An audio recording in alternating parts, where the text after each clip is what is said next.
তাড়াতাড়ি খাওয়া শেষ কর, আমার অফিসে যাওয়া লেট হয়ে যাচ্ছে, অফিসের টাইম হয়ে গেছে।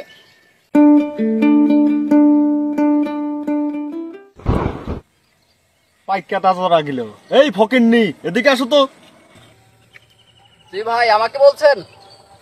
আসতেছি। আমার পায়ে একটু কাটা জড়াই গেছে, মুছে দিয়ে যাও তো একটু ফকিন্নি।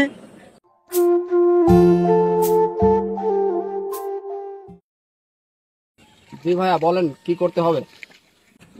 এই ফকিন্নি, কি করবি তুই বুঝতে পারতেছিস না? পায়ে কাটা জড়া আছে, তোর মুছে দিতে হবে। জি ভাইয়া, পরিষ্কার করে দিচ্ছি আমি। স্যার, আরে আকাশ, বলো। স্যার আপনি এখানে কি করতেছেন স্যার? স্যার বুঝতে পারলাম না, উনার পায়ে কাদা জড়াইছে তা স্যার আপনি মুছবেন কেন? আপনি হচ্ছেন এই পাংশার বাজারে একজন শিল্পপতি লোক, আপনি কেন উনার পায়ের কাদা মুছতে যাবেন? আর আপনি কে? আপনি যাকে যাকে পেলেই কি আপনি তার কাদা মুছতে বলবেন? আপনি জানেন উনি কে? উনি হচ্ছেন এই পাংশার বাজারে একজন শিল্পপতি লোক, আর আপনি উনাকে দিয়ে আপনার পায়ের কাদা মুছাচ্ছেন। আসলে আপনারা কখনো মানুষ হতে পারবেন না। মানুষের পোশাক দেখে কখনো যাচাই করবেন না কে কি রকম লোক, ঠিক আছে? ডোন্ট জাজ এ বুক বাই ইটস কভার। পোশাক দেখে কখনো কাউকে বিচার করবেন না। আর উনি দেখতেছেন একজন শিল্পপতি লোক, ওনার গায়ে একটা নর্মাল লুঙ্গি, একটা নর্মাল টি শার্ট পরে আছে উনি। এতে কি আপনি তাকে গরিব ভাবতেছেন, ফকিন্নি ভাবতেছেন?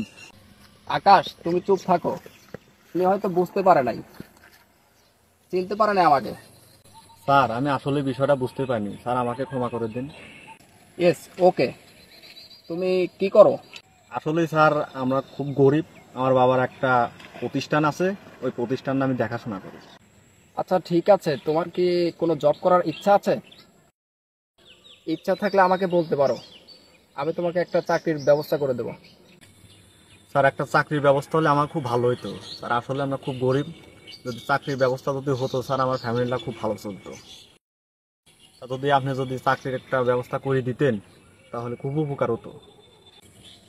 আচ্ছা ঠিক আছে, তুমি কালকে কাগজপাতি নিয়ে আমার অফিসে চলে আসো, আমি তোমাকে একটা চাকরির ব্যবস্থা করে দেবো।